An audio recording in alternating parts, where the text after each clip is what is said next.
I accidentally overheard ambiguous sounds coming from my fiancé's room. Brother, you love only me, right?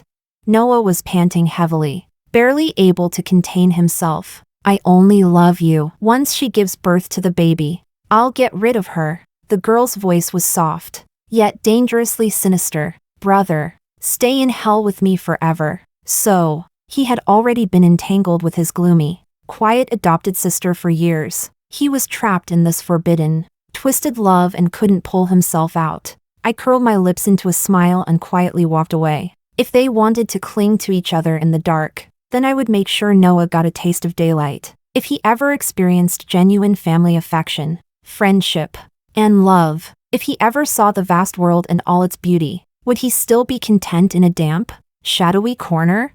I was looking forward to it. Chapter 1. After getting engaged to Noah, I moved into our new house. Because I wasn't used to the bed, I often had trouble sleeping. Noah was very considerate. Every night, he brought me a cup of warm milk, saying it would help me sleep. That small gesture warmed my heart, so I never turned it down. Though it was a business marriage, he treated me very well. After 3 years together, we felt like a normal couple. He fulfilled every duty to me, leaving no room for complaints. The only thing that puzzled me was how overly conservative and shy he was. Even after our engagement, the most intimate things we ever did were holding hands and kissing on the cheek. I once joked, "Am I really that unattractive to you?"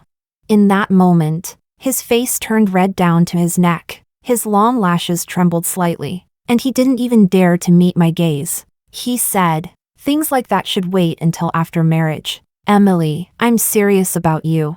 I thought it was just the way he was raised and didn't think much of it. Tonight, I didn't drink the milk. To be honest, I never liked milk growing up. After 2 nights of drinking it, although I slept deeply, my stomach felt awful. I didn't want to force myself anymore. Besides, life has taught me, you always need to keep your guard up, even around those closest to you. That's why I woke up in the middle of the night to strange, intermittent noises coming from the next room. I pressed my lips together, got out of bed barefoot, and quietly walked to Noah's door. From inside, I heard indecent sounds. My expression changed slightly when I recognized a familiar female voice. Brother, you love only me. You'd never lie to me, right?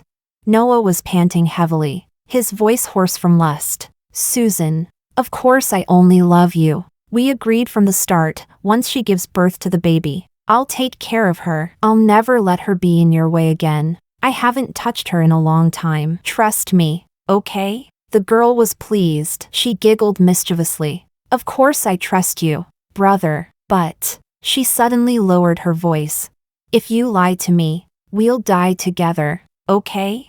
They kissed again, the obscene wet sounds making my stomach churn. The girl whispered sweetly, her tone soft but saturated with menace. Brother, I love you. Stay in hell with me forever. Noah replied. Susan, I will love you forever. Chapter 2. Back in my room, I felt ice cold all over. I had to dig my nails into my palms just to keep my rage in check with reason. So, he had been secretly entangled with his gloomy, quiet adopted sister Susan for years. That explained everything. Noah's parents had both passed away when he was 20. After taking over the company, he expanded it rapidly and soon relocated the headquarters to Kyoto. In just a few years, he became one of the rising stars in the elite business circles of the capital. With a future that seemed limitless, he had an adopted sister he treated like a priceless treasure, Susan Jean. Mr. and Mrs. Jean were well-known philanthropists, often photographed doing charity work in rural areas and orphanages.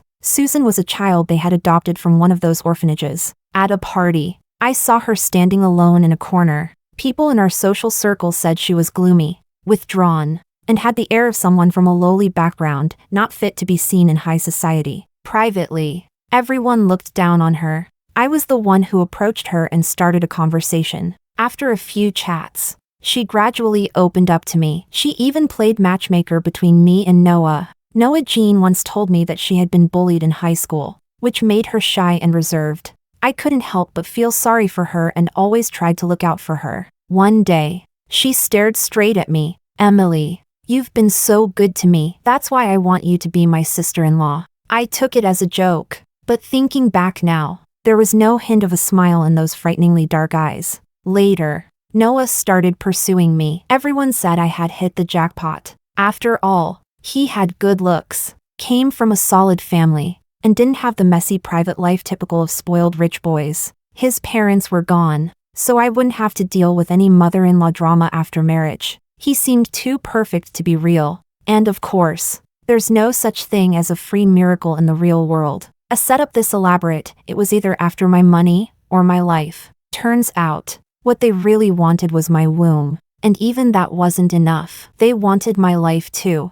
I trembled all over from the fury, but I calmed down quickly. Exposing their affair now would be satisfying. Yes, but the most they'd face would be moral condemnation and a bit of gossip behind their backs. Scandals like this weren't even shocking in wealthy circles. Corner them too soon, and they might just go fully public with their twisted relationship and rub it in my face. And right now, I had no choice but to endure it. I would never allow that to happen. My mind started working through the possibilities at lightning speed. Soon, a plan began to take shape, but I'd need an ally. I sent a message to my best friend, Alicia. Her reply came quickly. Dawn broke, and the noises from the next room finally stopped. I poured the milk into the potted plant and lay back in bed. This time, as if I had found the root of my unrest. My frown smoothed out and I quickly drifted off to sleep. In the middle of the night, someone opened my bedroom door, stood there silently observing me for a while,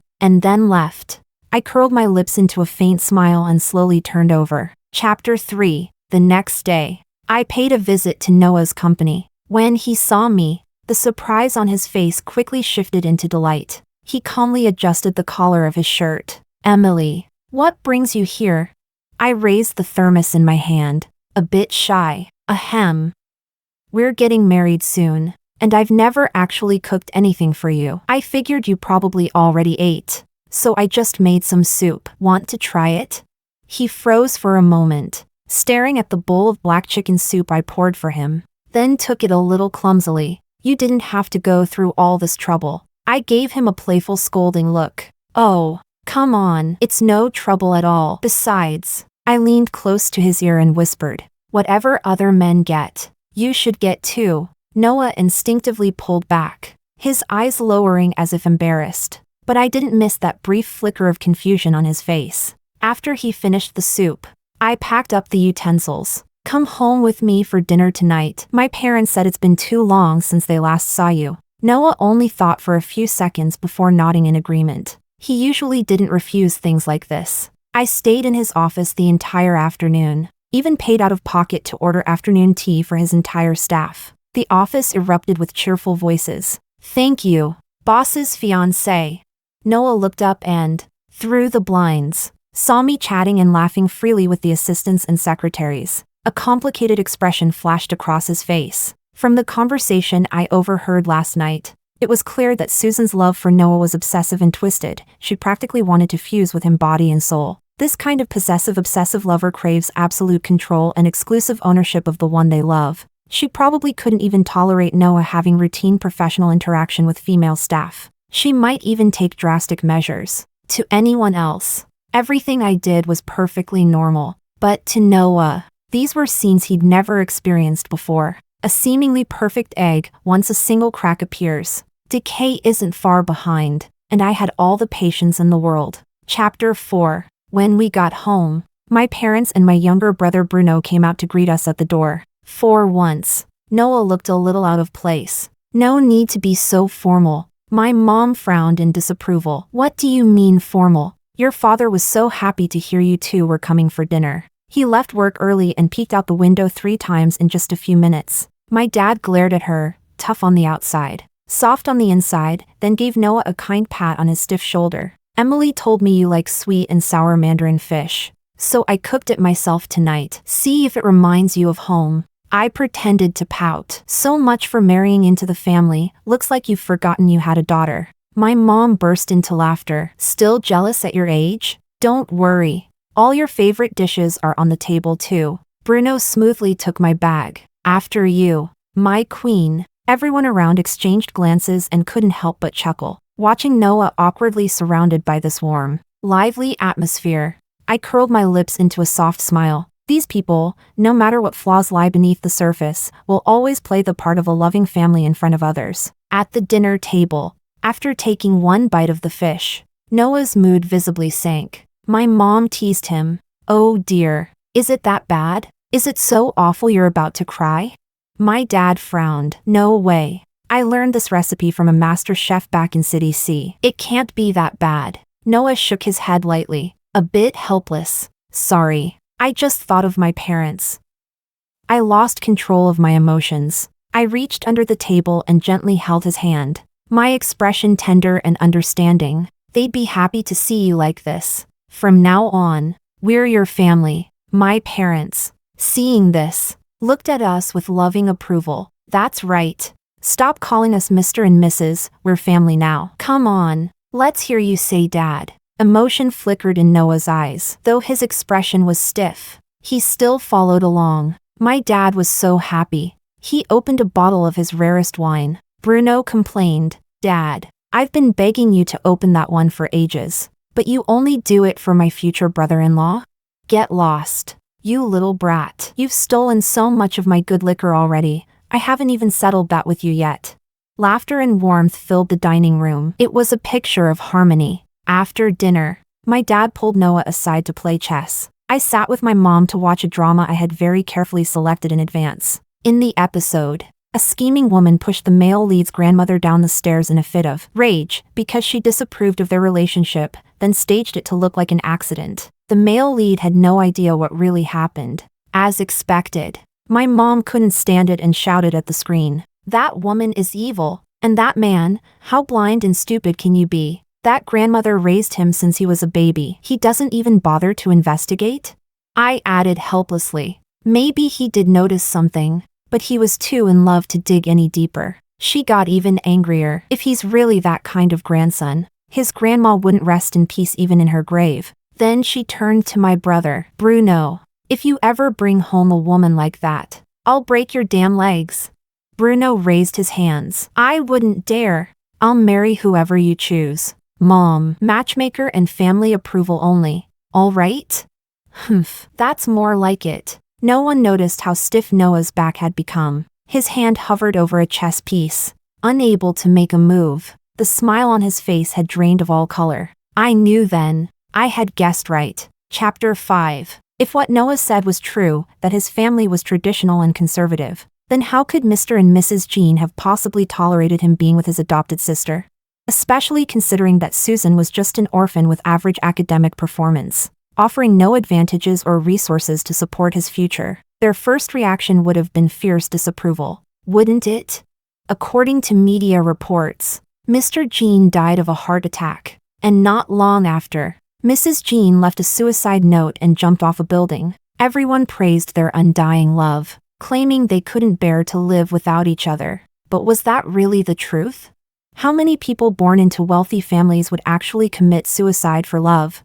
And Mrs. Jean still had Noah, her only son. It didn't make sense. By all logic, once the ones standing in their way were gone, shouldn't Noah and Susan have been free to be together openly? So why did Noah still need to find someone to marry and have a child with? Because he couldn't get past the guilt in his own heart. He felt remorse toward his parents, yet he couldn't let go of Susan. He wanted the best of both worlds. So he chose to sacrifice me, use me to fulfill his duty of carrying on the family line, then go live happily ever after with Susan. A chill glinted in my eyes. There's no such thing as a free lunch in this world. If you're going to scheme against me, then you'd better be prepared to face the consequences. Noah may have noticed the suspicious circumstances surrounding his mother's death. He just didn't want to face it, didn't want to think too deeply. That's fine. As his fiancé, I'll be sure to help lighten that burden for him. On the way home, Noah's phone kept ringing nonstop. I glanced over. His expression remained calm. Not a trace of panic. Probably my secretary. They've been calling since we were at your parents' house. I, ever the understanding one, smiled gently. No worries. Work comes first. You go ahead, I'll just grab a cab. He hesitated. I'll still take you home. It won't take long. I nodded. then suddenly let out a soft laugh. Noah tried to appear composed, but his expression was slightly stiff. What's funny? I looked at him with bright, affectionate eyes, as if oblivious. Just happy. Why? I lowered my gaze. You're always so busy. I mean, I understand. I really do. But sometimes, I get a little jealous. His face tightened for a brief second. Jealous? Yeah, jealous of your job. I just want you to spend more time with me. I looked away, my ears flushing with heat, a little embarrassed. You probably think I'm childish, don't you? The car slowly came to a stop in front of my building. Before he could answer, I was already pretending to be too shy to stay another second. Noah instinctively grabbed my wrist. Then, realizing what he'd done, both of us froze. He stared at me for a long while, eyes flickering with unreadable emotion. The phone rang again, as if shocked by the sound. He let go abruptly, snapping back to reality. I stepped out of the car with a warm smile. Don't stay too late. I'll leave the light on for you. His Adam's apple bobbed slightly. After a moment, he nodded. I stood there, happily watching Noah drive away. So Susan couldn't handle just one day without him? How adorably impatient. After all, what fun is there in a tug-of-war if the outcome is too obvious from the start? The real entertainment is in the back and forth, don't you agree? But in the end, which side the rope falls to depends entirely on who plays the game better. Chapter 6. In the days that followed, I started bringing lunch to Noah's office more often. Several times, he looked like he had something to say, but in the end, he said nothing. I couldn't help but wonder what was going through his mind at that moment. Was he worried Susan would lose her mind with jealousy? Or was he starting to enjoy this kind of calm, ordinary warmth? Naturally, Noah also began going out less at night. Signs of fatigue crept onto his face, but once he got home, he'd visibly relax, as if this was the only safe harbor where he could catch his breath. I watched all of it quietly, pretending to be touched and thrilled that he was finally making time for me. I pulled him into playing games, watching movies, and binging anime with me. He teased me for being childish, but his body betrayed him. He was clearly enjoying it. Maybe even a little addicted, like a child who had never been exposed to fun before. Curious about everything. We talked about storylines, shared tips on games. It was so immersive. We completely lost track of time. Whenever we talked about a female character we liked, he'd instinctively glance at me, only to find that I was even more invested than he was. Noah was quiet for a while, then asked softly, "You're not upset?"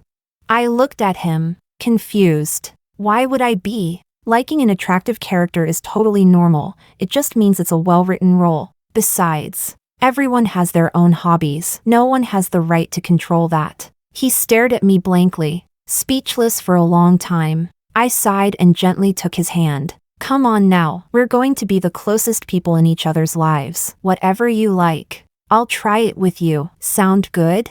Facing his eyes, filled with confusion and emotion, I added, but you also have to do the things I like. That's only fair. After a long pause, Noah finally smiled. Okay. Chapter 7. Susan must have really reached her limit. She actually showed up at our new place in the middle of the night. The moment she laid eyes on me, Noah immediately let go of my hand. Realizing what he'd done, he shot me a quick, nervous glance, as if afraid I'd noticed something. How interesting. I didn't seem to mind at all. I didn't even question how she got the password to our door. Instead, I walked up to her looking full of concern. It was late autumn, yet she was wearing only a thin shirt. She looked cold just standing there. I took off my shawl and draped it over her shoulders. You'll catch a cold dressed like that. What if you get sick?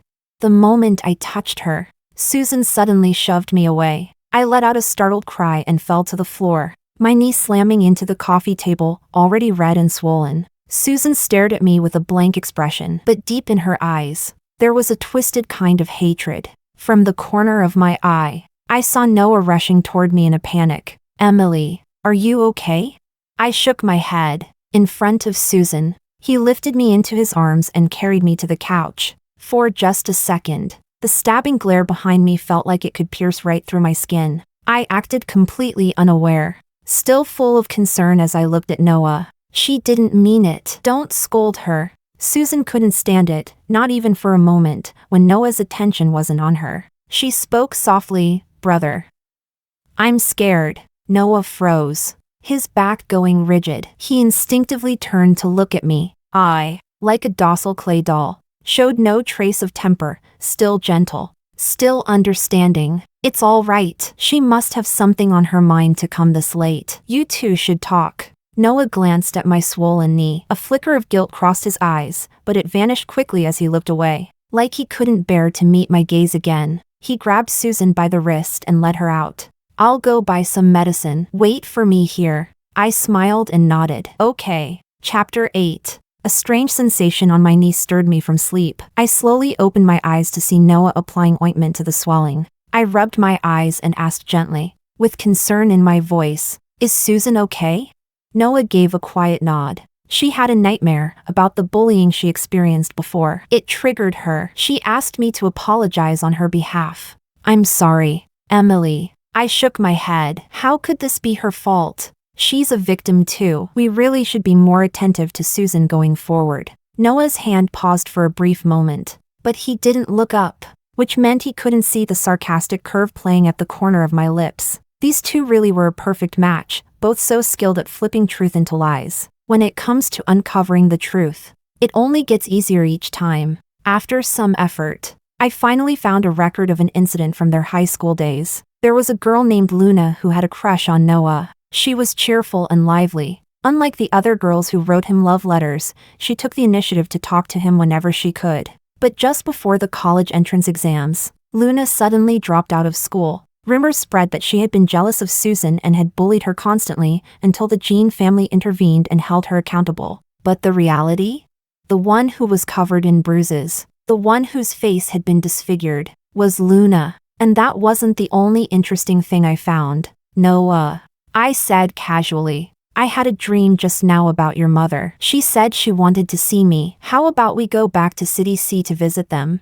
The moment the words left my mouth, the medicine bottle in his hand nearly slipped. His fingers trembled, ever so slightly. Seeing that, I quickly tried to calm him. It's okay if we don't go. I know it still hurts. But for once, Noah let his guard down. He hugged me tightly, burying his face in my shoulder and inhaling softly my scent. It was something he'd gotten used to lately, like a ritual that grounded him, made him feel safe. After a long silence, as if he'd finally made up his mind, he spoke. All right, let's go visit them. Chapter 9. After returning to City C, we went to the cemetery first. Noah stared blankly at the gravestone, where his parents' gentle smiles were etched in stone. His eyes were red, hollow, and lost. At that moment, he radiated a broken, lonely aura, like a stray dog without a home, so pitiful it tugged at your heart. I firmly gripped his cold hand,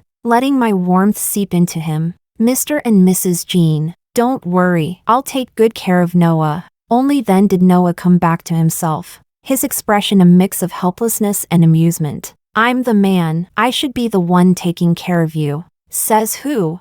I can take care of you too. I'm tough. You know. All right. All right. He chuckled. We walked out hand in hand, exchanging idle words that didn't mean much. The late autumn wind was chilly, but his hand gradually warmed up, that warmth slowly spreading to his cheeks.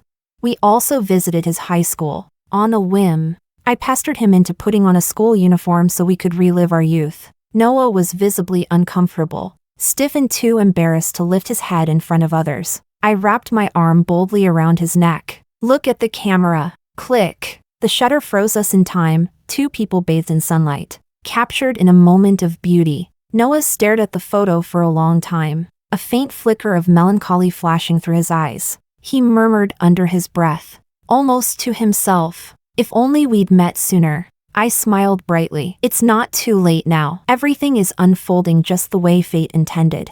Noah's lips curved slightly, but he didn't reply. We wandered without direction for a while and soon ran into a beautiful young woman, probably a teacher at the school. Judging by her outfit, she looked at Noah for 2 seconds. Then her eyes widened in recognition. Noah? Is that you?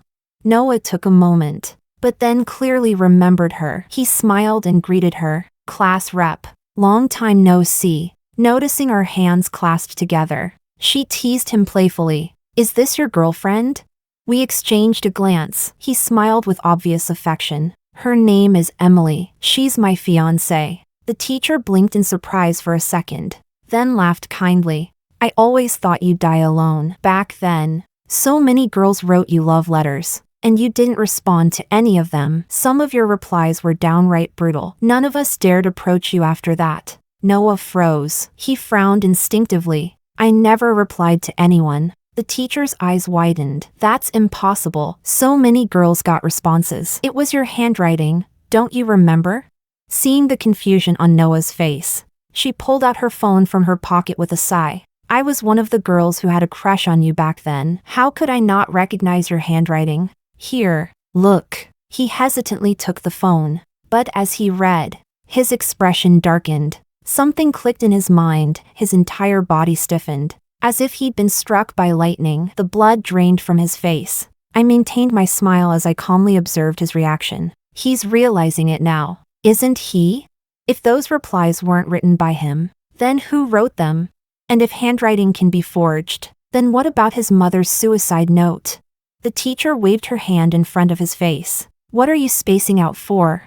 Noah snapped out of it, face pale. He forced a smile. Some of it's coming back now. I'm sorry. I must have been rude back then. The teacher let out a sigh. Forget it. It was ages ago. No point dwelling on it. Oh, I'm late for class. You two enjoy your walk. She rushed off. Lesson plans in hand. Chapter 10. I asked Noah curiously. What exactly did those letters say? You looked really shaken just now. He lowered his gaze, hiding the storm of emotions in his eyes. Nothing. I was just a little too harsh in the way I rejected them. I didn't press further. After all, I had seen the content long before he did. They said, someone as filthy as you thinks you deserve to like me? Your eyes disgust me. Don't try to get close again, or you'll regret it. Stay away from me. Even your smell makes me sick. If you bother me again, I'll post your love letter all over campus. You wouldn't want to drop out, would you? Who knows how many girls were psychologically scarred by words that cruel? What would Noah do now that he knew? We returned to the Jean family's old estate. He remained completely silent the entire way. As a guest, I didn't want to wander freely, so I stayed in the living room and watched Noah hurry upstairs. Half an hour later, he came back down. His steps were heavy, each one slower than the last. He looked like an empty shell, a man drained of his soul. I didn't ask anything. I just pulled him into a gentle hug. You must really miss your parents, don't you? I'm sorry. If I'd known it would hurt you this much, I wouldn't have asked you to bring me here. Noah's shoulders trembled slightly. He let go of all strength and collapsed into my arms, like a small, fragile animal trying to hide its whimpers. I patted his back softly, but in my mind, I wondered, when would the photo I just posted on my social feed finally start working its magic? As if on cue, his phone rang. It was Susan. The moment he saw her name flash across the screen, he froze. He even took a deep breath before reacting. I handed him the phone. Susan probably needs something. Go ahead. Take it. But to our surprise, it wasn't her voice that answered. Hello. Is this a relative of Susan? This is Kongha Hospital in Jing City. The patient has lost a significant amount of blood from wrist lacerations and is currently undergoing emergency treatment. We rushed back immediately. Thankfully, the housekeeper had found her in time and got her to the hospital quickly. Her life wasn't in danger. Classic Yandere behavior, reckless with her own body, but at least she was smart enough to time it perfectly before the housekeeper arrived. A long time passed before Noah finally walked out of the room. Exhausted, he wiped his face, then turned to me, apologetic. Emily, you should head back. You don't have to wait. Susan needs someone here. My eyes were full of concern, but I nodded slightly anyway. Take good care of her, and of yourself too, all right? Noah looked at me, as if there was something he wanted to say, but in the end, he swallowed it back and only managed a quiet response. Okay. Chapter 11. The next day, Susan was transferred to a private hospital. Noah's life was reduced to just two things: work and staying by her side. He hadn't been home in over 2 weeks. The tug-of-war had reached a deadlock. It looked like the center line was slowly being pulled back to her side. But in reality, Noah called me every single day, almost obsessively. There was no real topic. Just listening to my meaningless rambling had become his only form of stress relief. The once perfect shell had cracked. Noah was already starting to grow dissatisfied with Susan, and I was just beginning to show my strength. That night, Noah gently woke me up. "Why did you fall asleep on the couch?" I rubbed my eyes. "I've been watching dramas on the sofa these past few days. Must have dozed off without realizing." "How come you're back?" Noah smiled faintly, kind enough not to point out how poor my excuse was. When he realized I'd been waiting for him, a soft warmth spread across his expression. "There's nothing serious with Susan anymore, so I rushed back to spend time with you." He noticed a small green notebook on the floor. "What's this?" I quickly picked it up and closed it, my voice slightly stiff. "Just a random travel plan I was drafting. I thought if you had time, we could take a trip before the wedding, but forget it, maybe some other time." Seeing the trace of disappointment on my face, a flicker of guilt and emotion passed through his eyes. He probably hadn't been doing well lately. He looked exhausted, his face hollow, dark circles heavy under his eyes, stubble starting to show on his chin. Without a word, he pulled me into a tight embrace, taking a deep breath. Only in moments like this could he release some of that crushing anxiety and pressure. I had become his only safe haven. "You've lost weight. Haven't been eating properly? I'll make you a bowl of noodles." I got up to leave, but he grabbed my hand like he'd made up his mind. "Emily, let's go on that trip." My expression lit up with surprise, then turned hesitant. "But what about Susan?" Noah's lips pressed into a thin line. In his eyes, a swirl of conflict and a flash of impatience. He didn't think long. His voice was low and steady. "She's a grown woman now. It's time she took responsibility for her own body. Besides, there's a nurse with her 24/7. Nothing will happen." I paused for a moment. Then my lips curved into a smile. "Okay." Chapter 12. After wrapping up work with his assistant, Noah and I set off on our road trip to the Northwest. On the day we left, he discovered that I had invited a few friends to come along. 2 guys and 1 girl, childhood friends I still kept in touch with. The important part? They were outgoing, great at keeping conversations flowing, and knew exactly when to pull back. The kind of people no one could dislike. Noah wasn't thrilled, not just because I hadn't mentioned it ahead of time, but also because we were driving in separate cars, divided by gender. I pecked his cheek playfully. "A pre-wedding trip is kind of like a bachelor party, right? It's more fun with friends. Relax. Will you?" Seeing him blush and freeze on the spot, I couldn't resist teasing him. "Or is it that you really can't go a minute without me, hubby?" Noah gave me a helpless look and finally relented. When the 2 guys greeted him, Noah responded politely, but I noticed his Adam's apple bobbing. That was his tell. He was nervous. I understood. Ever since getting involved with Susan, he'd lost the right to have friends. Her possessiveness was so extreme. She practically wanted to lock him up, make sure her face was the only one he ever saw. But could Noah really live with that kind of twisted, suffocating love forever? I wanted to see if he ever experienced real affection, real friendship, real love, if he ever saw the vast world, open skies, and true companionship. Would he still be able to tolerate the dark, damp little corner he'd been hiding in? Would he still willingly let Susan chain him there for life? I was looking forward to finding out. By evening, we arrived at the guest house we'd booked. When we got out of the car, Noah was already more relaxed. He seemed to have enjoyed the ride, even wanting to keep chatting. One of the guys clapped Noah on the shoulder like an old buddy. "All right, man, I'll come grab you later." He nodded with a smile. I leaned in with a grin. "What are you two whispering about?" My friend instantly ran off. Noah, seeing me, panicked a little. "Oh no, did you do something behind my back?" "Of course not." He avoided my eyes. "Tony said he'd teach me how to play mahjong tonight." "Sorry, I should have told you." I looked at him. "But I don't like mahjong." Almost instantly, Noah grabbed my hand, tight. Then I won't go. I paused, then softened my tone with a sigh. Did I say you couldn't go? I may not like mahjong, but I'll still go with you. I told you before, I'll never stop you from doing what you enjoy. I'll just be there with you. Dummy. Noah stood frozen for a long moment. A mist rose in his eyes. I widened mine in surprise. What's wrong? Are you not feeling well? He pulled me into a hug and took a deep breath. No. I'm really glad I met you. Really. Ugh. Too sweet. Did you bring us here just to show off your PDA? Forget dinner.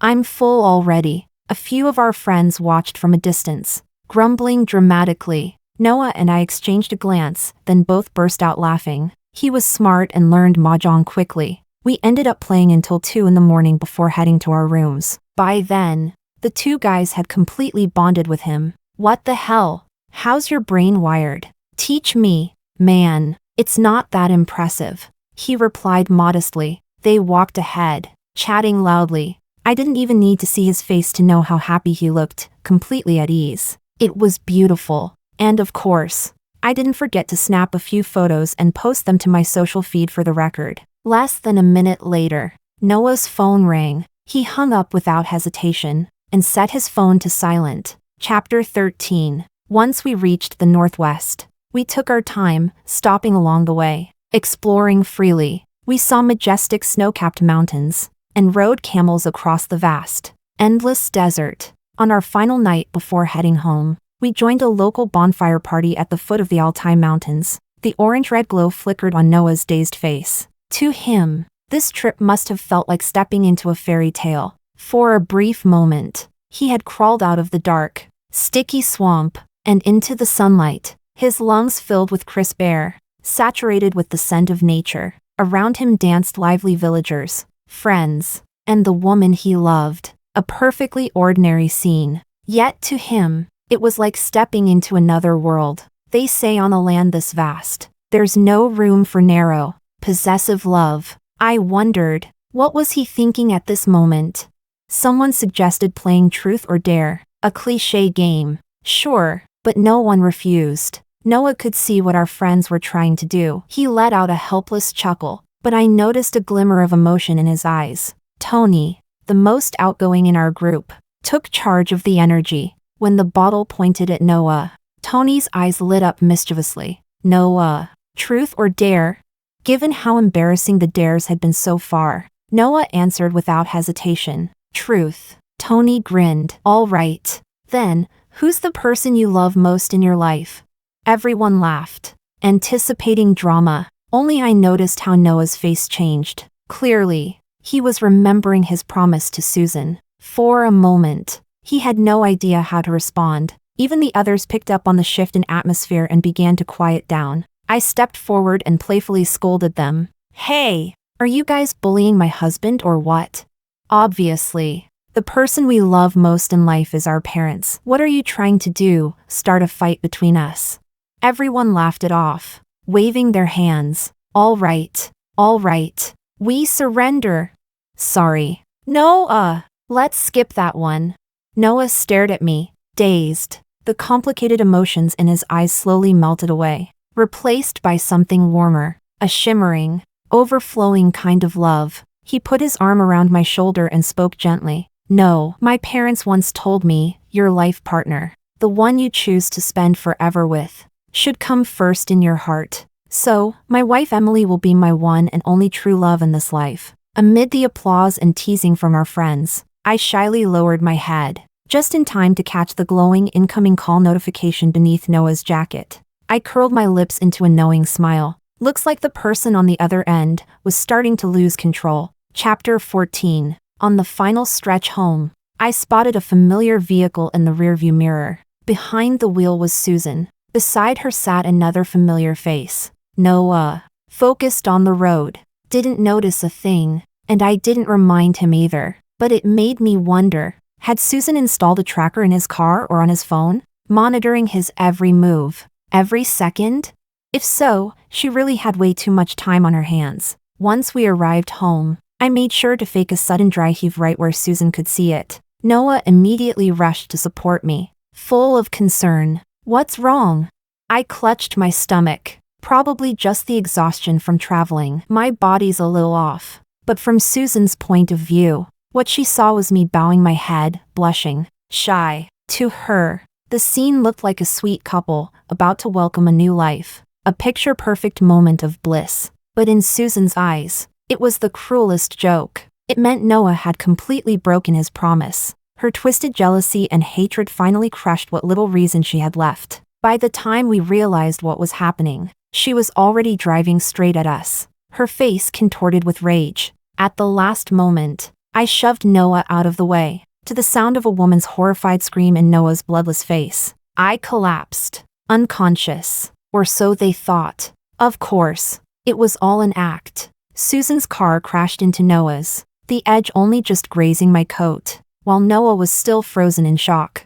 I used the blind spot between them to simulate being hit and thrown to the ground. A good performance requires commitment, so I bit the bullet, literally, and knocked my forehead hard enough to bruise. During my unconsciousness, I naturally heard everything they said. By the time I slowly woke up in the hospital, the room was buzzing with chaos. There was Susan, her little victim mask long gone, her face twisted, dark with venom. Noah sat beside her, eyes empty, like someone who'd lost the last pillar holding him up. But what truly caught me off guard was who I saw standing in the corner. Alicia, my closest friend, the one I'd confided everything in. Without reservation, she looked away guiltily and gave me a forced smile. Emily, you're awake? Noah lifted his head immediately. He instinctively reached out for my hand, but stopped short. The light in his eyes flickered out. It was replaced by suspicion and doubt. Emily. You knew, didn't you? I turned sharply toward Alicia, my eyes wide with shock, confusion, and disappointment. She averted her gaze. Emily. I was just trying to help. I was scared you'd do something irrational. You already knew everything, so why not just let them go? Let yourself go? Isn't that better? You kept telling me how much you hated them, how you were in pain every day. I was afraid you'd lose control. I tugged weakly at the corner of my lips, somewhere between a smile and a sneer. Noah's eyes were locked onto me, his entire being fragile, hollow. Emily, is it true? You hate me? You want revenge? Chapter 15. I stared at him, then suddenly smiled. Noah. Yes. I do hate, but the one I hate is her. I pointed straight at Susan, my emotions surging out of control. Do you know when I first fell in love with you?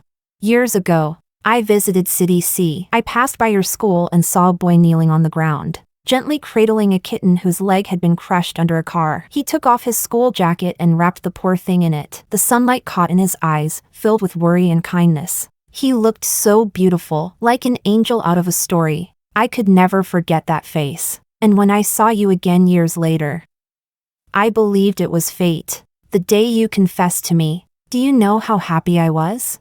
Noah froze, his gaze quivering. My tone shifted sharply, rising in intensity. Noah, I always believed someone that good, that pure, should stand in the sunlight, surrounded by family, friends, and love, living a happy, clean life. But Susan, she dragged you into hell. She tainted you. She took over your body, and she murdered your soul. She turned you into a puppet that belonged only to her. Why? What gave her the right to destroy the boy I fell in love with? I can't even bear to imagine how you must have felt when your parents died, when your friends abandoned you. How alone you must have been. That's why I hate her. Susan snapped. She lunged toward me, completely unhinged. My brother and I are all we need. How dare you say that? You're the one who tried to steal him from me. You deserve to die. She raised her hand to slap me, but Noah struck her down without hesitation. That's enough. Susan looked up at him in disbelief. Brother. Noah didn't even glance at her. His jaw was tight, his expression like stone. I looked at him and laughed, but my tears wouldn't stop falling. You think I wanted revenge? You're wrong. I was trying to save you. I wanted to pull you out of that darkness. I wanted you to know what happiness feels like. When Susan drove that car at us, my first instinct was to push you out of the way. You have no idea how much I love you. I reached into my bag and pulled out the green notebook I never let him see. This is my wedding prep diary. It's full of things I wanted to say to you. I imagined, someday, once you truly loved me, we could read it together and smile at all the memories we made. But Noah, you never believed in me, and you never wanted my love. I turned to Alicia, who stood dumbfounded. You said you liked Bruno, so I helped you get close to him. I treated you like my best friend. But what did you do? You told everyone I was bullying you. You said I was trying to drive a wedge between me and my brother. You told my parents that since I was a girl, I didn't need to inherit anything. You turned our home into chaos. Then you went online and spread lies, saying I forced Bruno to break up with you. And even after all that, I still forgave you. Was I not good to you? Why did you betray my trust? Over and over again? Alicia panicked. I just told the truth. How was I supposed to know what you'd do with that information? I pulled out my phone and opened our chat history. Noah, you're welcome to read our conversations. If I really wanted revenge, I could have gathered evidence and destroyed you both. But I didn't. I kept hurting alone, always thinking of you, because I truly loved you. The chat logs were full of meaningless little confessions, bitterness, heartache, vulnerability. Alicia had even encouraged me to take revenge, but I had always turned her down over and over again. I had shaped myself into the perfect image of a hopeless, love-blinded girl. Noah's eyes began to change. Emotion, guilt, and shame flooded in. Emily. I'm sorry. He reached out to wipe my tears, but I turned my head and blocked his hand with my own, smiling bitterly. It doesn't matter. You never trusted me, Noah. I was foolish to think I could lead you out of the shadows. I was wrong. Go. He clutched the notebook, hands trembling, and suddenly, his tears began to fall. Huge, hot drops, like he was finally releasing years of buried sorrow. Emily. I'm sorry. I was wrong. Please, forgive me. Just this once. Let's start over. Can we? Susan screamed, completely unhinged. Drawing security into the room, the chaos quickly died down. I lay in bed, turning my face toward the window. The glass reflected my face clearly. There was not a trace of sadness, only the calm composure of a victor. Chapter 16. My mother came upstairs again, trying to persuade me, this time with a trace of irritation in her tone. Noah has come by several times already, and you still won't see him? Can't you two just have a proper conversation? I glanced at her coldly. What if he cheated on me? She choked for a moment, then continued with that same soft, nagging tone. Come on. How many men in this world don't fool around? Especially in wealthy families, this kind of thing is practically routine. At least Noah is still coming back to ask for your forgiveness. What more do you want? Just give him an out so everyone can be happy. I let out a cold laugh. That response finally pushed her over the edge. Emily. What more do you want? You've already been given shares, several subsidiaries. Even, what else are you after? You've enjoyed the life we provided for you, haven't you? This marriage alliance is your responsibility, your duty to give back. Don't lose your sense of proportion. Her words didn't move me. I simply looked at her, indifferent. Relax. I care about this marriage more than any of you do. When he comes by next time, tell him I've been crying myself to sleep, refusing to eat. Just send him straight up.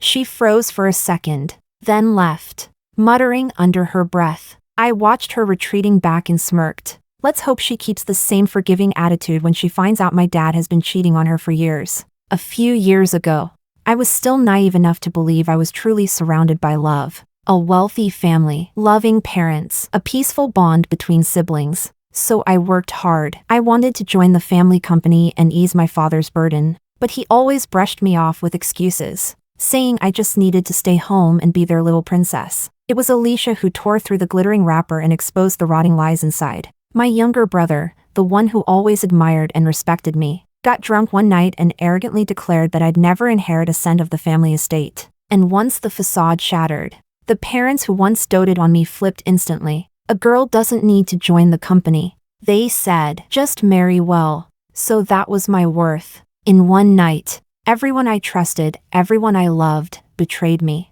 Their once kind faces turned into demons in my dreams, clinging to me like a curse. I would never let them continue playing the happy family, standing atop my blood and tears. So I became a patient hunter, waiting day after day for my prey to slip up. I discovered my father's affairs, multiple children from multiple mistresses. Then, I set my brother up, got him drunk and arranged for him to sleep with one of my dad's mistresses. I pulled strings, played both sides, tugged on their emotions, used reason when needed, and finally secured shares and control over a few subsidiaries. That was the hush money, to preserve the family's public image and internal harmony. Of course, it was all temporary. My plan was to go through with the marriage alliance with Noah, then shake the waters and see what I could fish out. But I didn't expect such a pleasant surprise. I could pretend not to know about Noah and Susan's past, but it would always be there, a ticking time bomb buried in his heart. That lie was like a splinter lodged in his flesh, always there, always reminding him. Noah would feel guilty. He'd treat me well, but more out of guilt than love, and guilt breeds distance. His love would always have a filter, and it would rot sooner or later. So, better to strike at the root, tear it down to rebuild it stronger. I needed to blow up at Noah, make a scene, make it real, to draw a line in the sand and force him to confront it. I'd tell him that it was Susan who seduced a boy too young to understand right from wrong, that he was the victim, so innocent, so pure. I helped him realize the inconsistencies in his mother's death. I gave him the reason to sever ties with Susan completely. Not only that, I even handed Alicia to him as proof of loyalty, so he'd finally drop his guard with me. Look, if I could forgive and trust a friend who once betrayed me, then how could I not forgive him, the man I love? I made myself into the fool who could forgive anything for love, even prepared all the excuses for him in advance. How could Noah not be moved? Now, I just needed to give him time. Time to chew on everything I'd said. Time to savor every moment I'd sacrificed for him. Time to compare me, understanding, kind, selfless, with Susan, paranoid and possessive. Let him watch the scales tip. Let him make the right choice. Chapter 17. Noah came again the next day. This time, I rushed up to him and pounded on his chest. My voice choked with sobs. I tried. I really did. But I just can't let you go. Why is it so hard? His voice trembled, and he held me tightly, like someone regaining what they thought was lost forever. Emily, please, don't give up on me. Thank you for helping me finally see what's in my heart. I've been in love with you all along. Can we start over, please? In that moment, every wall between us came crashing down. This game of tug-of-war? The middle line now leaned wholly and irreversibly in my favor. There was no suspense left. I buried the triumphant calculation in my eyes, and cried in his arms like someone overwhelmed with joy. Okay, let's start over. As for Susan, Noah said he would send her abroad, so she would never interfere with us again. But I didn't seem pleased. I let out a soft sigh. Let it go. What's done is done. No matter what. She's still your family. It's better she stays here. I actually know a good private wellness facility. It's peaceful and quiet. Why not send her there to rest and recover?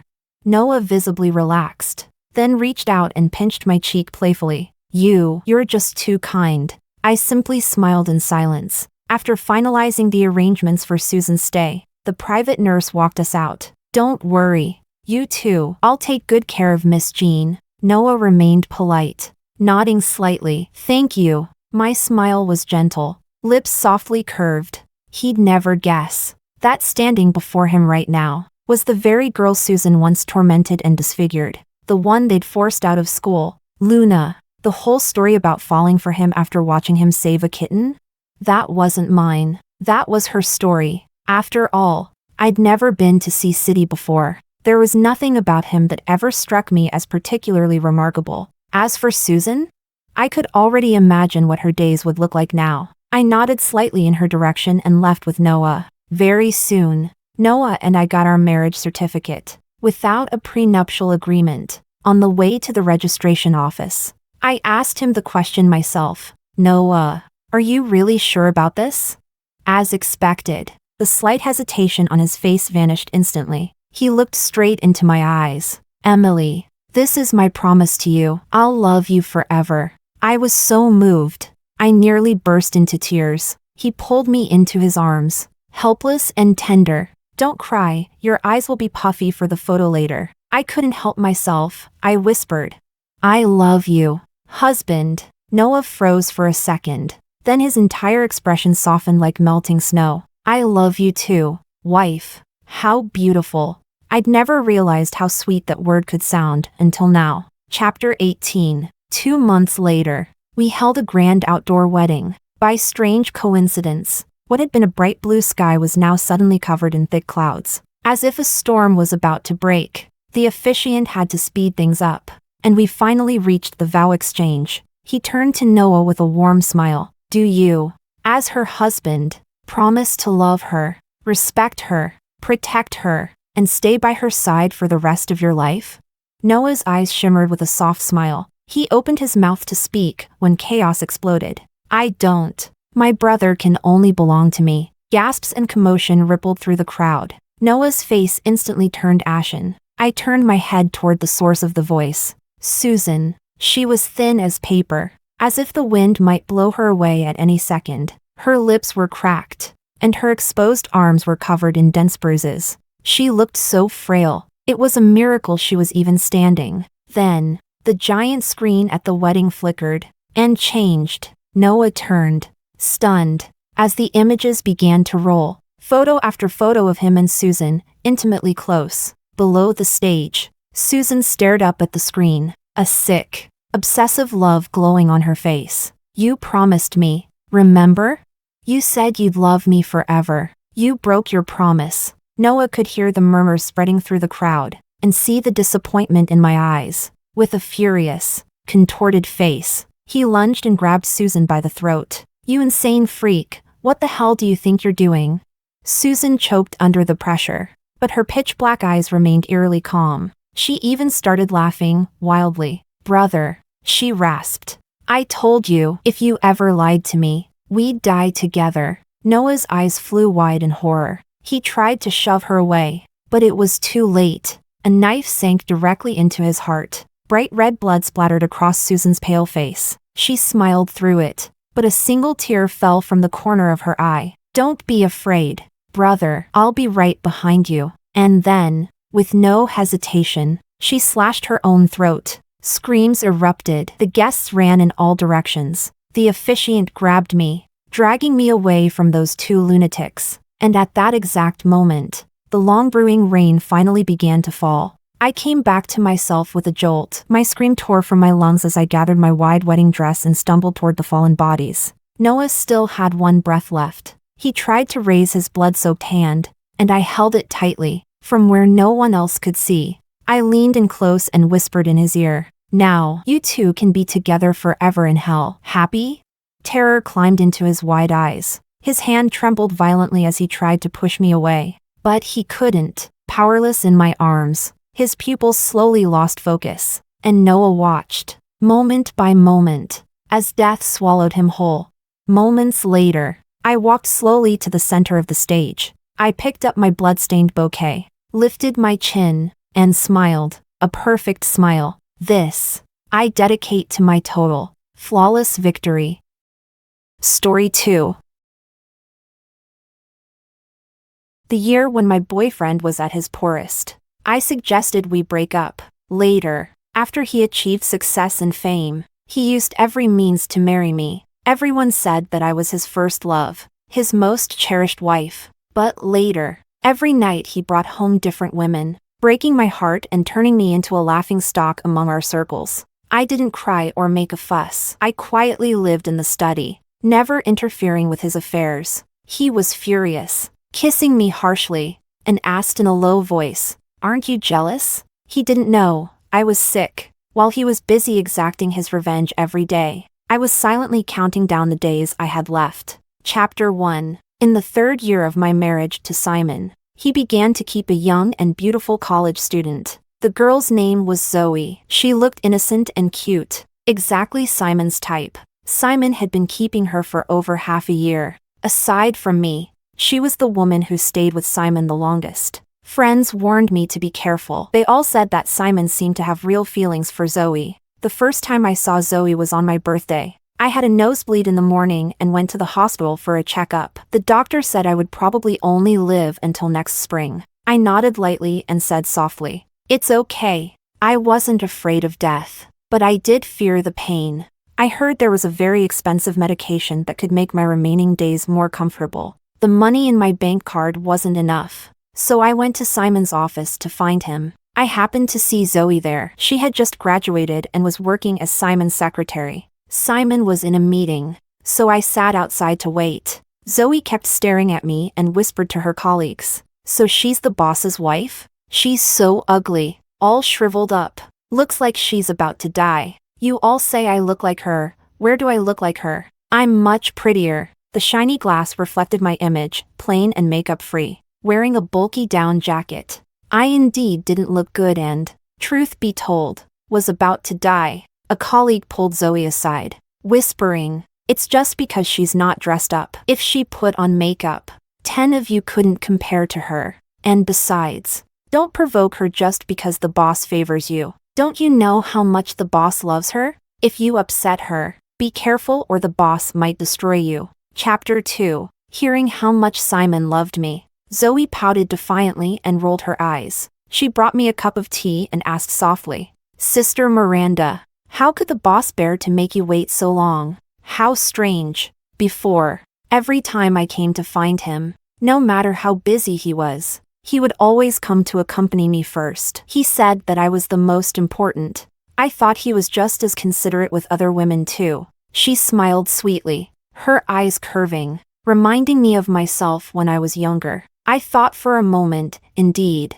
Simon treated Zoe differently. He had countless lovers by his side, using them as tools to vent his anger towards me, bringing different women home each night, repeatedly testing my reaction. Simon never got entangled with them for long, maybe 1 or 2 days, maybe 10 days or half a month. He would always get bored quickly. But Zoe was different. Simon kept her outside, took her out for meals, shopping, and movies. They were like an ordinary couple deeply in love. Simon gave her money, and he also gave her love. I looked at Zoe, smiled at her, and gently asked, "Since you're so important, how could Simon bear to let you be the hidden mistress? You should talk to him.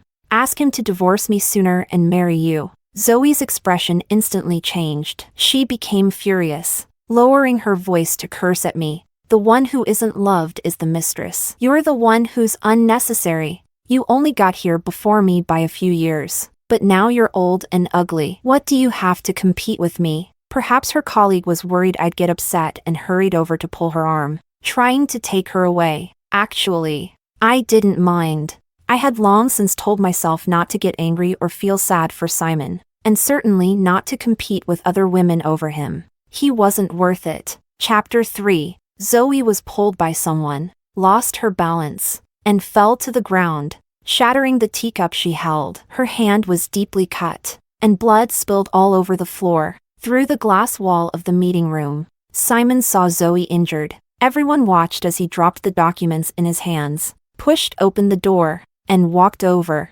pulling Zoe into his arms. He cursed coldly.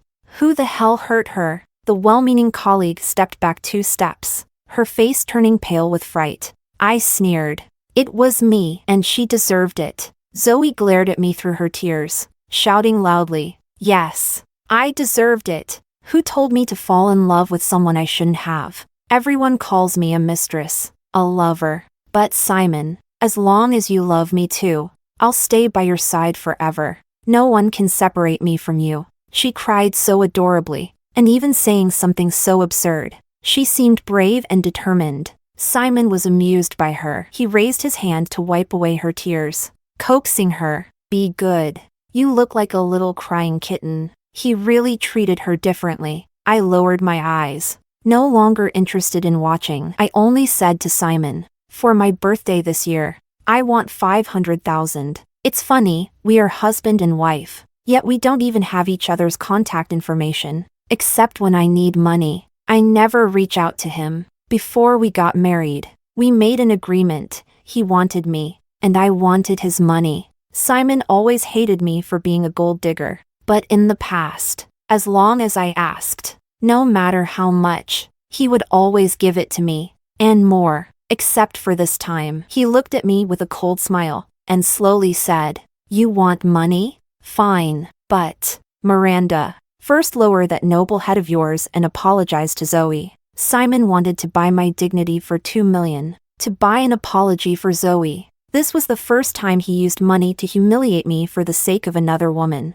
I clenched my fists slowly and smiled faintly, enduring the sudden wave of pain in my body. I turned and left. I didn't want the money anymore. I suddenly wondered, Simon, if one day you knew that this money could let me live a little longer, if you knew how much I suffered before dying, what would your expression be? Chapter 4. I went home alone, curling up painfully in bed, covered in a cold sweat from the pain. After taking some sleeping pills, I lied to myself. Once asleep, it wouldn't hurt anymore. In a daze, I had a dream of when I was 20 years old, when Simon was poor but loved me so very much. That year, on my birthday, I passed by a coffee shop and saw a couple sitting by the window. The girl had a small, white cake in her hands. It looked exquisite, delicious, and expensive. I still remember. It was snowing heavily that day. I held a small heap of snow in my hands, smiling at Simon, and asked him, "Simon, look at the snow, doesn't it look like a cake?" Simon bit his lip, pulled me into a tight embrace, hiding his reddening eyes from me. 3 days later, he appeared under my dorm with a big cake in his hands. Buying an entire cake cost 258 yuan, and he stood on the street in the snow and wind, handing out 3,000 flyers just to make 100 yuan. Seeing the chilblains on his fingers, I couldn't help but cry. I looked up at him and shouted, "Simon, your hands are meant for studying, for writing, not to be ruined just to make me happy." I said I didn't deserve such an expensive cake. Simon frowned and immediately contradicted me. He said, "Miranda, you're the best girl in the world. You deserve all the good things in this world." That day, I cried while eating the whole cake. After a long time, I can no longer remember how it tasted. I only know that after that day, I never had a cake as delicious as that one. I slept for a long time, and in my hazy state, I heard my phone ringing. I answered, and heard Simon's voice calling me, "Miranda." I smiled gently and called him sweetly, "Simon, it's snowing heavily. I want some cake." Without waiting for him to reply, I turned over and fell into a deep sleep again. Chapter 5. I slept until midnight, waking up from hunger. When I went to the living room to find something to eat, I found that Simon had come back. He bought Zoe a big house. They lived there together. Zoe would cook for him, make him happy, and wait for him to come home. Simon was doing well. He hadn't come back for a long time. He leaned lazily against the floor-to-ceiling window, a cigarette in his mouth, staring straight at me. I lowered my eyes, trying to pass by him, but he grabbed me. He frowned, and softly asked, "Why have you lost so much weight?" His tone was gentle, as if he still loved me. I was stunned for a moment, then forcefully shook his hand off, cursing at him. "Simon, what's wrong with you?" He looked at his empty hand, his expression slowly turning cold. When I got to the dining table and saw the cake covered with candles, I realized that the phone call wasn't a dream. I said I wanted cake, and Simon bought one. What is this? A peace offering? But I'm already dying. I no longer need a cake, nor do I need Simon. I grabbed the cake and threw it into the trash. Simon gritted his teeth, pushed me against the wall, and cursed viciously. "Miranda, are you messing with me?" I laughed and admitted, "Simon, yes, I'm messing with you." "So what?" I said I wanted cake. "And you bought one. Why are you still as pathetic as you were before?" I deliberately stabbed him in the heart, watching as Simon's expression turned completely cold. He stubbed out the cigarette harshly, dragged me into the bedroom, and threw me onto the bed. Simon must have been furious. He was like a wild beast out of control, roughly tearing off my nightgown. I got scared and punched him. "Simon, you bastard! Don't touch me! You disgust me!" He clamped down on my legs, preventing me from struggling, then lowered his head and bit my neck. The pain-making tears streamed down my face.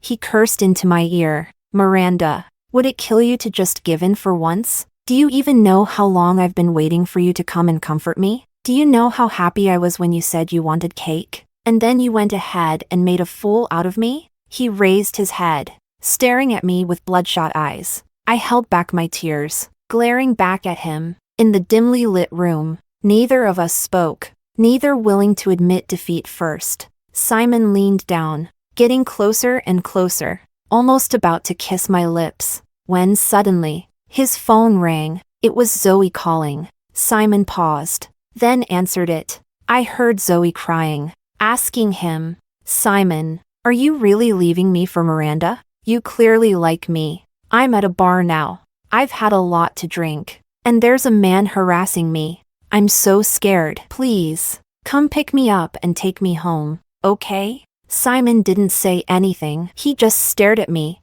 smirking coldly, and softly ordered, Miranda, beg me to stay. As long as you beg, I won't leave. He seemed to have forgotten. A long time ago, I had already swallowed my pride and begged him, Simon, can we talk calmly just once? Can we stop fighting? Can we be together peacefully? Can you be a little kinder to me? That day, Simon stared at me coldly, smiling as he said, Miranda, you're not worthy. Those 3 words have been lodged in my heart ever since, and today, I can finally return them to him, word for word.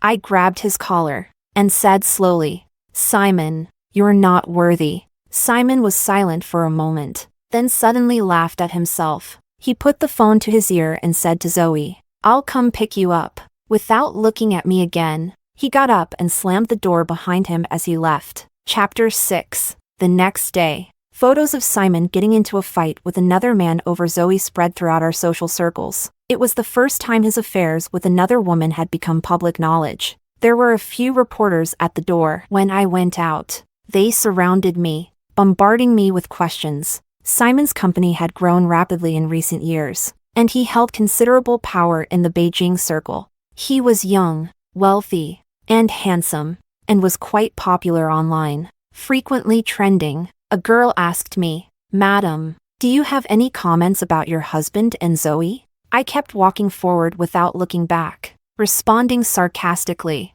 One is a man who cheated during his marriage, and the other is a woman who knowingly became the mistress. What exactly do you want me to say? The girl chased after me and continued asking, but I heard that back then, when Mr. Simon was at his poorest. You dumped him for money. Then, when he became successful, you used emotional blackmail and every means possible to marry him. And now that Simon has found true love, he and Zoe are a perfect match. Yet you insist on holding on to the title of his wife, calling the others the mistress. Don't you think you're the one bullying people here? I stopped, sneered, and looked at her, grabbing the work ID hanging around her neck. She was an intern reporter, and on the back of her work ID holder, there was a student ID from Nanshan University. I asked her calmly, You're Zoe's friend, aren't you? Back then, Simon went to all lengths to marry me. You think I was dying to marry him? Everyone in our circle knows about it.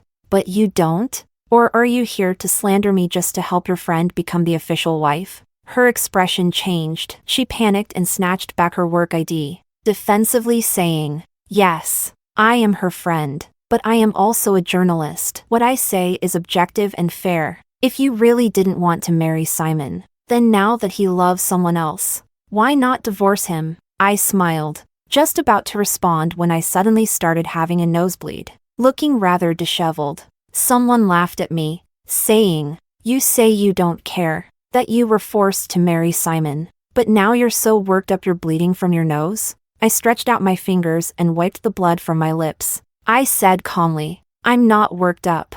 I'm just sick, dying soon, and lately, I've been having nosebleeds all the time. Suddenly, the crowd went silent, and no one laughed anymore. Only that girl continued, Stop pretending. You're acting sick and pitiful just because of a nosebleed. I really can't stand women like you, pretending to be on the verge of death every day just to steal a man, using shameless tricks. giving us women a bad name. She said her piece and walked away, her ponytail swinging behind her. Her back looked just as detestable as Zoe's. Chapter 7. The video of me being surrounded and interviewed by reporters soon went viral. Simon responded publicly, saying, "I will never divorce her. Stop bothering my wife." That same afternoon, Zoe's reporter friend was fired. Many people online cursed at me. "This woman is disgusting. If she didn't want to marry, then don't." Acting like someone held a knife to her throat, forcing her to marry, pretending she had no choice. They say she's Simon's first love, but I think she's just a hypocritical B*TCH pretending to be pure. Simon defends her so much. I'm jealous. Plus, this woman dumped Simon for money, and now she's married him for money again. She says she doesn't want to, she's just pretending to be noble. She wants to play the victim while acting like a gold digger. Suddenly, a user interjected, "All of you shut your filthy mouths. If you don't know the truth, then just shut the F***ck up." Everyone started chasing after him, asking what the truth was. This story, really, is quite a common one. That year, my mom was diagnosed with a terminal illness. The doctor said that this type of illness has a very high chance of being hereditary. Not only could I fall seriously ill at any time, but if I were to marry and have children, my child would also likely be at risk of inheriting the disease. The day my mom had her first episode, she bled an entire basin of blood from her nose. She lost so much blood that she was in a coma for 3 days. When she woke up, she told me to break up with Simon. I stared blankly at her and whispered, "Mom, he wouldn't abandon me," as if speaking to my mom, and also to myself. My mom gently held my hand and nodded, saying, "I know, he's a good boy." She paused, then smiled and said, "You two started dating in high school, and every morning he waited for you at the alley on his bicycle. You think I didn't know? One time I saw him buy a meat-filled flatbread for you to have as breakfast. He had 12 yuan in his pocket. The flatbread cost 10 yuan, and he bought 2 cups of soy milk with the remaining 2 yuan, one for him and one for you. You were greedy and clueless back then, and he lied to you, saying he'd already eaten, and you believed him eating that flatbread so happily." Simon was so pitiful back then. His parents divorced, and neither of them wanted him. He only got a small allowance every month, living like an orphan. 12 yuan, probably his entire daily allowance. He didn't even hesitate to spend it all on you. At that moment, I thought, my girl is lucky to have found such a good boy. He was good at studying, a good person, he was good in every way. It's because he's so good that mom feels sorry for him. That year, Simon's grandmother also fell ill and was hospitalized. He grew up with her, and they were very close. To pay for her treatment, Simon was overwhelmed, trying to take care of everything. My mom said Simon's wings were too fragile. If he carried his grandmother, and carried me too, he'd never be able to fly. I clenched my hands, and after a long time, my voice trembled as I said, "Mom, I can't let him go." With those words, tears fell like rain. Chapter 8. The events of 10 years ago still make my heart ache when I think about them. I bought mom's favorite persimmons, planning to go to the cemetery to see her one last time. I'm dying, and I need to let her know that after this, I won't be coming anymore. Before I went, I stopped by Simon's company to get something from him. Back when mom was still alive, she really liked Simon. That year, she wasn't sick yet, and Simon and I were still deeply in love. Mom went to the temple to pray and got us 2 blessing dolls. Inside one, a boy doll. She hid Simon's birthday, and inside the other, a girl doll. She hid my birthday, to protect our safety, our health, and to ensure that those who love each other stay together forever. Mom asked me to give Simon his blessing doll. Simon refused to take his doll, insisting instead on taking mine. He said the doll with the red-cheeked girl looked just like me, silly and cute. He said when he saw her, it was like seeing me. He loved seeing me. That blessing doll is still on Simon's desk to this day. I was worried that after I died, Simon would throw it away like garbage. It was something mom bought for me, and I had to take it back to place it by her gravestone, to keep her company in my stead. When I arrived at the company, Simon was watching the video from that morning, the one where I had a nosebleed and said I was dying.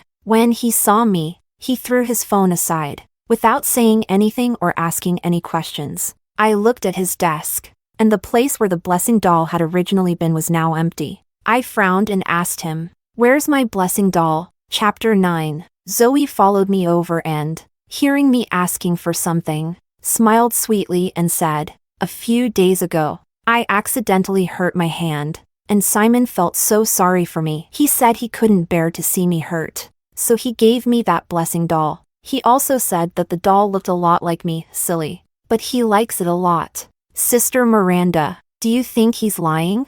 I'm so pretty. There's no way I look like such an ugly doll. I clenched my fists tightly, glaring at Simon and questioning him.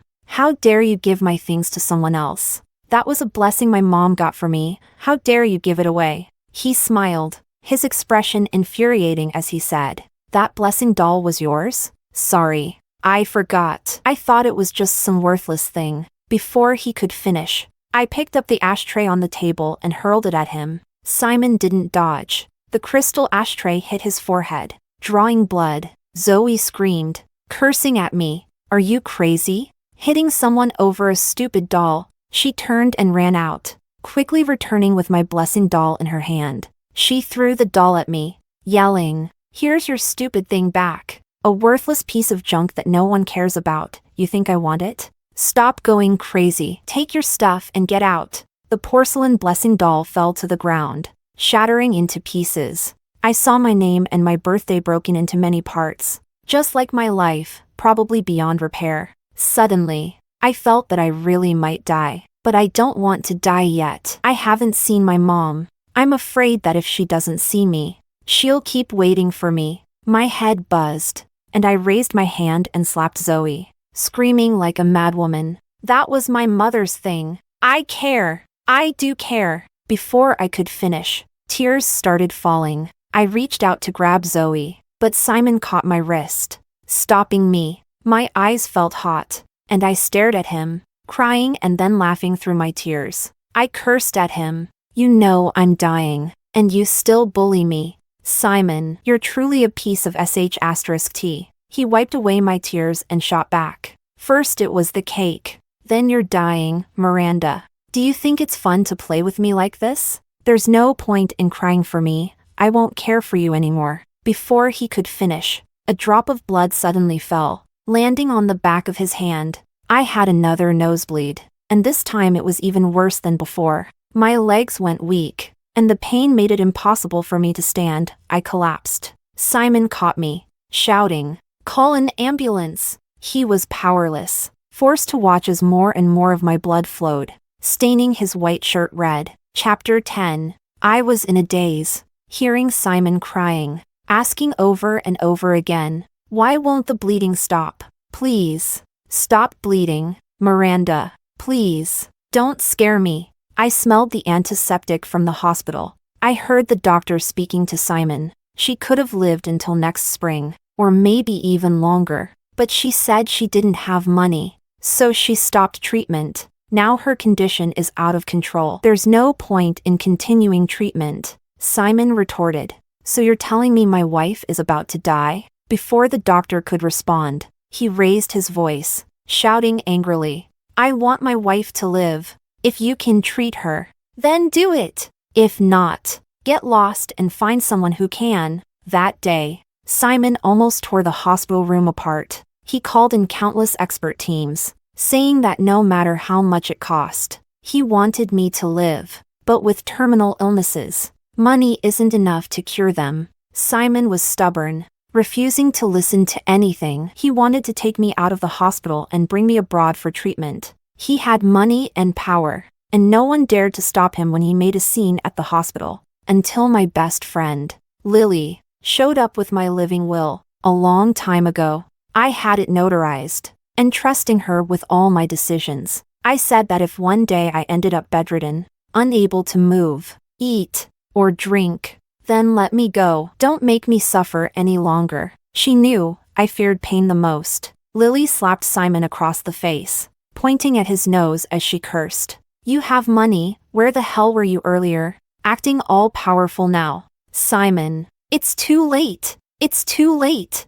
She's dying. You're not taking her anywhere. Wherever I am, that's where she'll be. Simon stared blankly at the will in Lily's hand. After a long while, I heard him, his voice choked with tears, saying softly, "Lily, let me take her. I'm begging you. Believe me, she can survive this. She can. She won't die. If she dies, what will I do?" Lily looked at him calmly, cursing coldly. "A man with a heart of stone like you will live just fine without her. Stop pretending to be devoted. You're just disgusting yourself and everyone else." She pushed Simon away, sat down by my bed, and held my hand. As soon as she opened her mouth, tears started to fall. She asked me, "Do you really not want to live anymore?" Her tears made me sad too, and I wished I could lift my hand to wipe them away, to tell her not to worry about me. "I'm just going to sleep, a long, long sleep. Once I sleep, it won't hurt anymore." She asked again, "Can you wake up one more time, please? You said that saying a proper goodbye means there'll be no regrets when you leave. You haven't said goodbye to your mom. Haven't said goodbye to me. How can you just leave?" My tears fell along with hers. Suddenly, the heart monitor began beeping, and the doctor hurriedly asked Lily to keep talking to me. He said there were signs that I might wake up.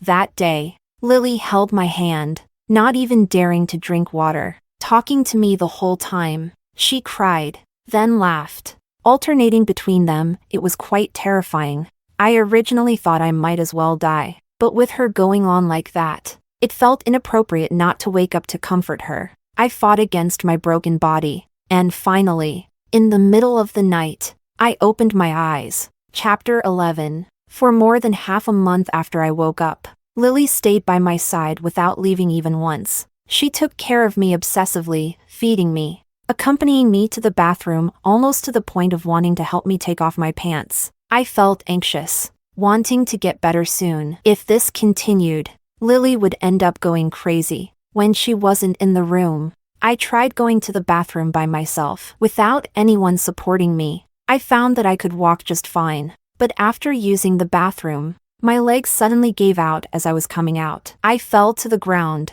hitting my face on the sink, my face covered in blood. I struggled to get up and accidentally pulled down the cloth covering the bathroom mirror. I looked up to see a terrifying face. Simon rushed in, pulling me into his arms, preventing me from looking any further. In a low voice, he cursed. "I just went to pay the bill. And Lily, where the hell did she go?" Useless. I couldn't push him away, so I frowned and interrupted him. "Stop talking badly about Lily in front of me. I don't want to hear it. She has her own life, her family, her job, not like me, aimlessly getting into trouble every day, always bothering her." Simon closed his mouth and said nothing more. He grabbed a lot of tissues to wipe the blood off my face, and as he saw the patches of blood, his eyes turned red. Pretending to be calm, he asked, "Why didn't you tell me sooner that you were sick? What's the point of having a mouth if you don't use it? You could have gotten better, you know that."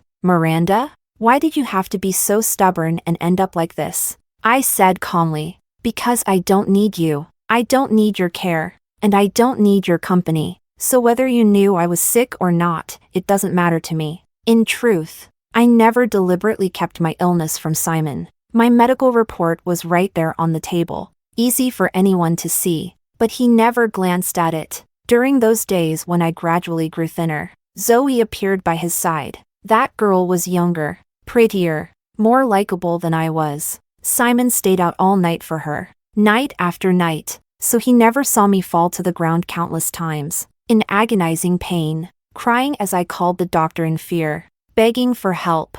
Simon carried me to the bed, and as he bent over, a tear fell onto my face. He turned away, mocking me. "Yeah, Miranda, you're so impressive, dumping me whenever you wanted, kicking me out when you felt like it. I know you don't need me." "Fine, you don't need me." After a long time, his voice choked up as he continued, "But I need you."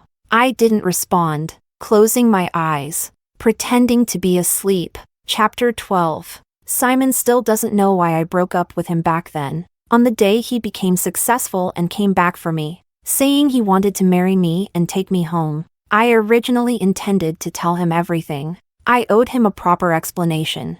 I wanted to tell him that all those harsh words I said when we broke up were lies. He was wonderful. He deserved the best girl in the world. They would have a happy family, healthy children, with no poverty or disease weighing them down. But that girl wasn't me. I couldn't marry Simon. I was afraid that if one day I became terminally ill, he would cry for me. I couldn't bear that. But before I could say anything, he interrupted me forcefully, with a cigarette between his teeth. He gave me a cold smile and said, "Miranda, when I say I want to marry you, it's not a negotiation. You'd better be grateful and accept it." He said he didn't want to hear my explanations. He said that since I made him feel so much pain, he would make me hurt even more. That would be fair. Looking at his face, he suddenly felt so unfamiliar to me. Maybe all the love my mom and I gave him was just one-sided. Maybe that year, I should have held on to him tightly, made him restless,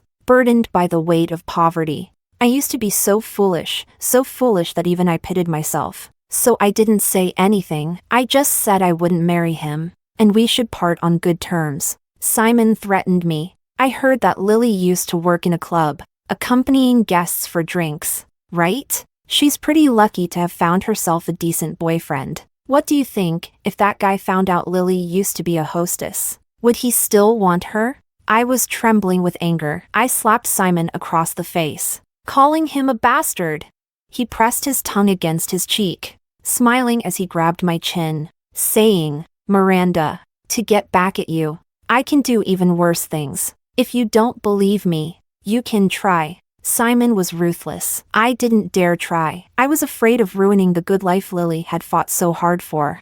I could only convince myself my life was already a mess. Wherever it ended up wouldn't make a difference. If I had to marry him, then so be it. This revenge went on for a long time. So long that by the time Simon got tired of playing and wanted to make amends, I no longer loved him. Chapter 13. I couldn't hide the fact that I'd hurt myself and looked like a swollen mess from Lily. She was furious. And for the next 2 days, no matter what I did, she scolded me for it.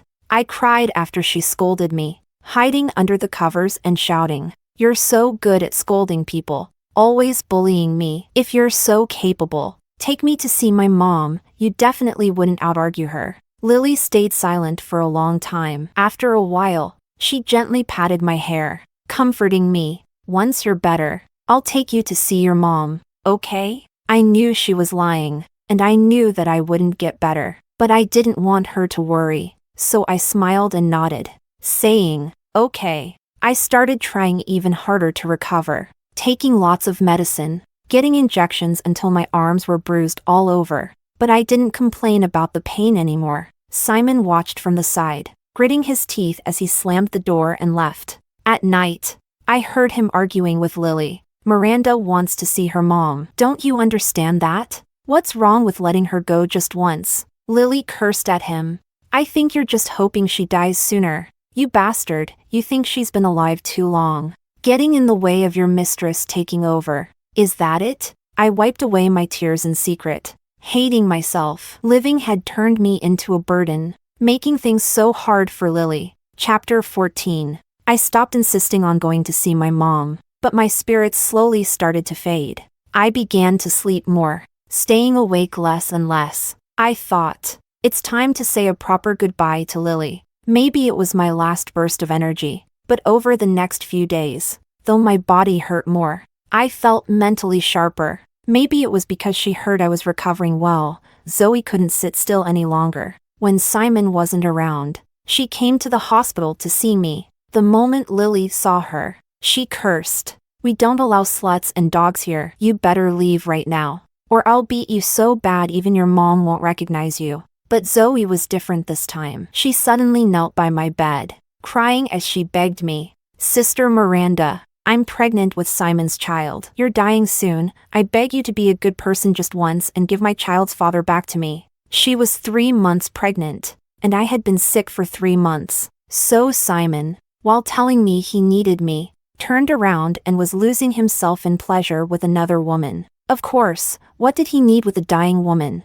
He was just lying to me. Fortunately, I didn't believe him. Zoe cried, reaching out to grab my arm. I was too weak and almost got pulled off the bed. Lily protected me, getting several scratches in the process. Suddenly, someone grabbed Zoe by the hair and pulled her away. Simon, teeth clenched as if he wanted to tear Zoe apart, cursed viciously. "Didn't I tell you? If you dare come after my wife again, I'd kill you?" Zoe's expression changed, and just as she was about to speak, Lily picked up a pillow and threw it at their faces, breaking down as she shouted, "Get this B***TCH out of here." Chapter 15. Simon dragged Zoe away, telling me to wait for him and listen to his explanation. Who would wait for him? I didn't care at all. Lily looked down at me, asking quietly, "Miranda, are you okay? Do you feel uncomfortable anywhere?" I held my chest, pretending to be in pain, and whined, "My heart hurts, only going shopping will make it better." She smiled at me in exasperation and, seeing that I was in good spirits recently, agreed to take me out. I bought a roasted sweet potato and took it into her car. She's always been a clean freak and never allowed anyone to eat in her car. But since I was a patient, I took full advantage, eating in her car and dropping crumbs of sweet potato on the seat. Lily clenched her teeth, pretending not to see it. I directed her to drive to a high-end bridal shop. She was going to get married in the spring, but I knew I probably wouldn't be around for it. I wanted to see her in a wedding dress. She didn't ask why I brought her here. She just followed me inside with tears in her eyes. We were best friends. We understood each other without words. I picked out a strapless satin wedding dress for Lily. While she tried it on, I picked a bridesmaid dress for myself. Once I was dressed, I squeezed into her fitting room, and we took a picture together, as if I could still be there to send her off on her big day. I had good taste. Lily looked stunning in the wedding dress. I asked her if she wanted to buy it. She rolled her eyes at me and whispered, "Buy it? Are you crazy? It's ridiculously expensive. Just take a few more pictures." I smiled, letting her stay in the fitting room to admire herself while I went out and quietly paid for it. She's the best girl in the world. She deserves the most beautiful wedding dress. Enduring the excruciating pain in my chest, I left the bridal shop and took a cab to the cemetery to see my mom. "Lily, this time it's really goodbye. No jokes. No tears allowed. Extra." After Miranda died, Simon often thought about it. What was she thinking when she signed the organ donation agreement? He never imagined that the day he pulled Zoe away would be the last time he saw Miranda. She looked at him and Zoe calmly, as if she didn't care at all. Like usual, whether he loved another woman or not. But he always felt that, in that moment, Miranda's heart truly died. So, she didn't wait for him to come back, and she didn't give him the chance to explain. Her body was taken by the hospital, and he couldn't even get a handful of her ashes. Miranda was truly ruthless. He began to regret not telling her at the time that Zoe was indeed pregnant. But the child wasn't his. That night at the bar, Zoe drank too much and was dragged into the bathroom and raped. By the time Simon arrived, it was already too late. Zoe was a master at playing the victim. She said she didn't know how to drink, and if it weren't for Simon making her upset, she would never have been in such a situation. Of course, Simon knew she was emotionally manipulating him, but seeing her cry so pitifully, he suddenly thought of Miranda. His heart softened. He helped put that scumbag in jail and gave her money for an abortion, but he couldn't give her anything more. He always thought Zoe was a good girl, though her temper was spoiled by him. At least she was obedient. He never expected he had been raising a greedy viper that would strike at him when he least expected it. He thought that Miranda must have hated him when she died. Then he thought, it was her who abandoned him in the first place. What right did she have to hate him? In his dreams, he would ask Miranda over and over, "Why did you break up with me back then? You did love me, didn't you?" And in the next moment, Lily would shield Miranda, pointing at his nose and cursing, "Where the hell were you back then?" When she wanted to explain, "You didn't listen, and now that she's gone, you come asking? Are you that pathetic?" Then Simon would wake up from the dream. He wasn't afraid of Lily. He was afraid of hearing Miranda say that she hadn't loved him in a long time. He started having heart problems, and the doctor advised him not to be too upset. He said he wasn't. He felt quite calm. He had even started growing plants. On his balcony, there were succulents that Miranda had once taken care of. By the time he noticed them, they were all dead. He heard that succulents were resilient, and he wanted to see if he could bring them back to life. When he came home at night, he would squat in front of those succulents and talk to them. Once, on a sunny afternoon, he had seen Miranda doing the same. She hugged her knees, squatting there, and when she turned around, she saw him coming back with another woman. Simon slapped himself hard across the face. He began to rewrite his own memories, adding himself into all of Miranda's lonely moments. He would hold her tightly, kiss her gently, and be with her forever. Later, at a party, he beat up a man who had been cheating on his wife. Those so-called friends from the past cursed at him. "Are you out of your damn mind? You were the one switching women every 3 days. And now you're calling us scum? Why don't you just go die yourself?" He broke down, smashing the room and the club, shouting that they were all lying. He loved his wife the most, he knew that, until they pulled out a photo of him kissing Zoe, and he froze, leaving as if he were running away. He thought someone must have set him up. He needed to figure out how to explain it to his wife. He didn't want her to be angry. Anger was bad for her health. He rushed home, but as soon as he got off the elevator, he saw a pregnant woman standing at the door. He recognized her. She was the same woman from the photo. A wave of fear washed over him. Had this woman already found his wife? Had she said something and made his wife upset? He immediately grabbed her by the hair, dragging her into the stairwell, cursing viciously. "Zoe, do you really have a death wish?" He choked her, forcing her to step back, and step back, until Zoe lost her footing and fell down the stairs. Watching the blood spread over the steps, Simon smiled. Perfect. Now, no one could ruin his relationship with Miranda anymore. 2 weeks later, Simon was sent to a psychiatric hospital. His behavior was mostly like a normal person's. The only strange thing was that he would talk to a broken Lucky doll, calling it his wife. That doll was in bad shape, patched up with glue, covered in cracks, with a missing piece on its chest, almost as if it lacked a heart. Simon always placed it beside his bed. Smiling at it, he would ask, "Honey, why haven't you come to see me yet? I miss you. And you? Do you miss me?" After a moment, his eyes would redden, and he'd murmur, "I forgot. A person without a heart doesn't know how to miss someone." He suddenly remembered, a long time ago, he had lost Miranda's heart.